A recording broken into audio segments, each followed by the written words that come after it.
हम जिस जगह पे खड़े हैं वहाँ से हमें प्रेरणा मिलती है कि जीवन केवल और केवल अनुभवों से सीखने को मिलता है। हमारे पास अगर हम केवल विद्याभ्यास कर ले या केवल और केवल सिर्फ और सिर्फ पुस्तकों को पढ़ ले तो हम ज्ञानवान नहीं हो सकते।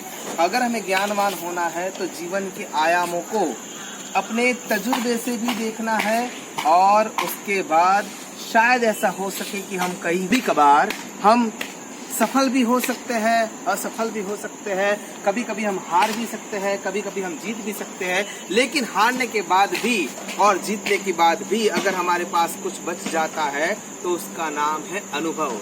मुझे एक छोटी सी कहानी याद आ रही है। एक बहुत बड़ा राजा हुआ करता था जिसके पास 8 से 9 प्रकार के बहुत मूल्यवान रत्न हुआ करते थे जो कि इंसान के रूप में थे। वो सारे के सारे उसके सलाहकार होते थे, चाहे वो कोई सेनापति था, चाहे उसमें कोई एक वजीर था, वो सभी बैठे हुए थे। गर्मियों का समय था और राजा ने चारों ओर अपनी सभा मंडली में सबको योग्य आसन दिया हुआ था। उसी समय एक व्यक्ति जो दिखने में बाहर का इंसान दिख रहा था, उस इंसान ने आकर उनके सामने 2 कांच रख दिए और पूरी सभा को यह चुनौती दे दी कि इसमें से एक कांच है और दूसरा हीरा है। अब आपको यह सोचना है और यह बताना है कि इसमें से कौन सा हीरा है और कौन सा कांच है।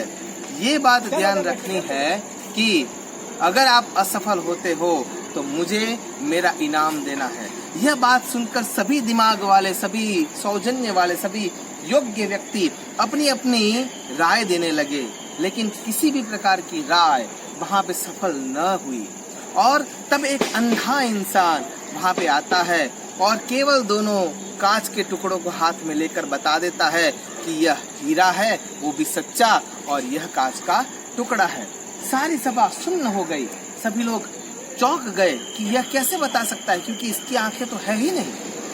और तब वह इंसान, हालांकि वह वृद्ध है, वो बताता है कि जो इस कड़कती धूप में गर्म हो चुका है वह कांच का टुकड़ा है और जो ठंडा है वही सच्चा हीरा है।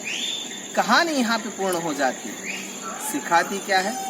अगर हम तराशे हुए हीरे हैं तो बेवजह किसी ना किसी कारण से हम क्रोध में आ जाए तो समझना है कि हमारी तराशने की जो गुरु की चाबी है उसमें शायद हम गलत है।